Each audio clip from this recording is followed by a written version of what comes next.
Welcome back, everybody. This is the Mad Salvi coming to you with a little bit of another thing here with games, of course. Today we have The Last of Us Complete, the official launch trailer. Yet another cash grab from Sony in this case. Yes, I do know that a lot of people love The Last of Us and The Last of Us 2.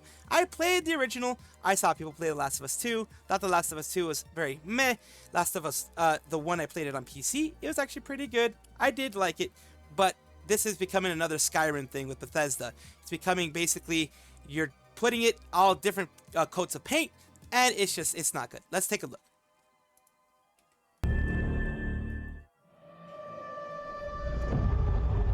There you go, part 1. The greatest games of all time. I wouldn't say it's the greatest game of all time. With surviving. It's pretty good, but I wouldn't say it's the greatest. Part 2 sucked. I just didn't like it. I don't know. It didn't have any good cohesion, in my opinion. No matter what. The first one had a lot better story to it, in my opinion. The second one seemed very disjointed with moving on to all these different stories.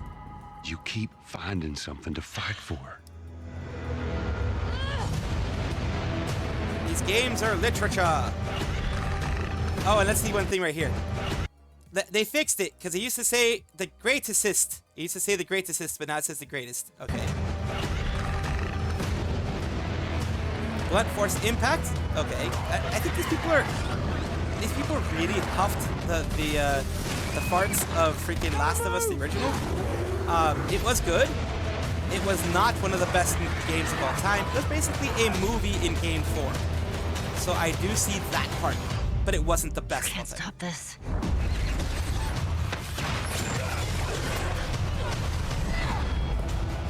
Like, for me, I would say Last of Us Part 1 was maybe like an 8 out of 10. And Last of Us Part 2 was like a 4 or 5, honestly. It was mediocre at best. The problem here that I have with this whole thing is that it is The Last of Us Complete, where you have the first and the second one. A lot of people have already played the first one. They've either played it on PS3, PS4, PS5, or PC. As you can see, like I said before, it is becoming a Skyrim version. And now you had the remastered edition, then you had the remake of it, and then you had, Last of Us 2 in all of the versions that it's had. This is basically another cash grab because they know people are going to be like, well, I had it for PS3, I had it for PS4, I had it for PS5. Why not have the complete edition now? This is a cash grab, unfortunately. I take it that way. Of course, I'm not saying the games are horrible, but they are not a game that I would buy again.